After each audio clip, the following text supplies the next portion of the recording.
والصلاة والسلام على رسول الله وعلى آله وصحبه ومن تبعهم بإحسان إلى يوم الدين وبعد. عن أبي بكرة رضي الله تعالى عنه عن النبي صلى الله عليه وسلم أنه رخص للمسافر 3 أيام ولياليهن وللمقيم يوما وليلة إذا تطهر فلبث خفيه أن يمسح عليهما. أخرجه الدارقطني وصححه ابن خزيمة أو كما قال علیہ الصلوۃ والسلام.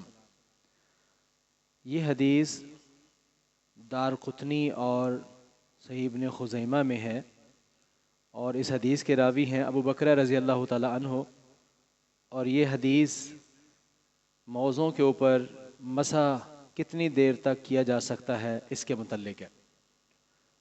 ابو بکر رضی اللہ عنہ فرماتے ہیں کہ رسول اللہ صلی اللہ علیہ وسلم نے انہ رخص للمسافر 3 ولیالیہن، رسول اللہ صلی اللہ علیہ وسلم نے مسافر کے لیے رخصت مرحمت فرمائی ہے.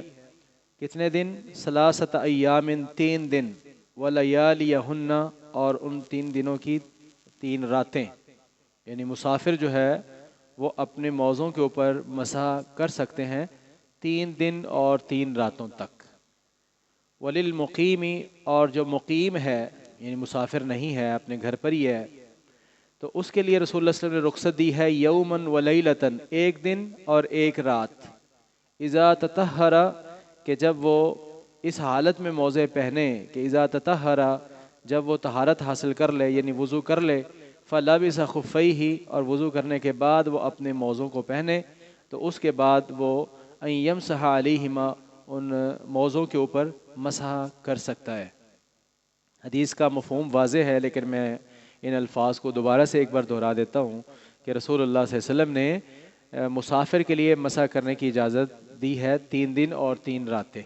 اس کے اندر کوئی سردی کا ہونا شرط نہیں قرار دیا گیا. یہ مسئلہ بھی واضح کر دوں کہ یہ مسح جو ہے موزوں کے اوپر، جرابوں کے اوپر جو مسح ہے، یہ رخصت صرف سردی کی حالت میں نہیں ہے، کل اوور آل ہی یہ رخصت ہے.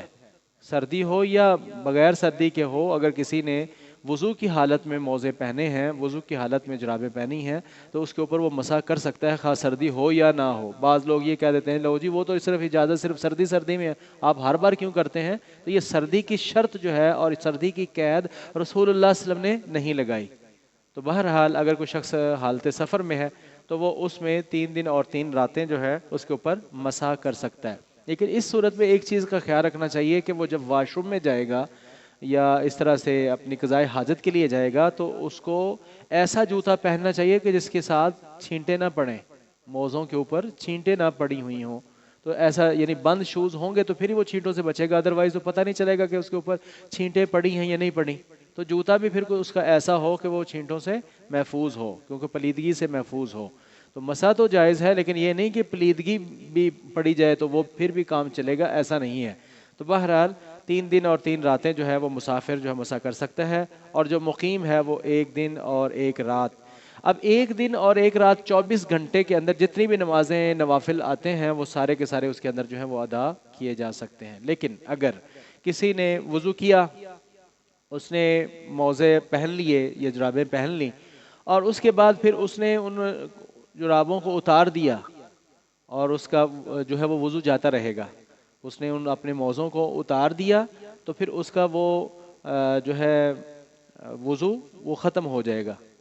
وہ وضو کہ جو اس نے مسح کے والا وضو کیا ہے، اگر وضو کر کے اس نے موزے پہنے ہیں تو پھر اگر اس کا وضو قائم ہے تو وہ جرابیں اتارے بھی پہنے بھی پھر تو وضو نہیں ٹوٹتا. اگر اس نے وضو کی حالت میں موزے پہنے ہیں تو پھر وہ اگر موزوں کو اتار بھی دے، ابھی پہلے والا وضو قائم ہی ہے، تو پھر اس سے وضو نہیں ٹوٹا. لیکن اگر اس نے مسح کیا ہے، پہلے اس کا وضو ٹوٹ گیا ہوا ہے اور پھر اس نے وضو کیا اور وضو میں اس نے موزوں کے اوپر مسح کیا، اور اس مسح کے اندر پھر اس کا وضو ٹوٹ گیا ہے، تو پھر تو اس کو نیا وضو کر کے وہ مسح کر سکتا ہے. لیکن اگر اس نے موزے اتار دیے ہیں تو وہ مسح والا وضو قائم نہیں رہا، اس کو پھر دوبارہ وضو کرنا پڑے گا.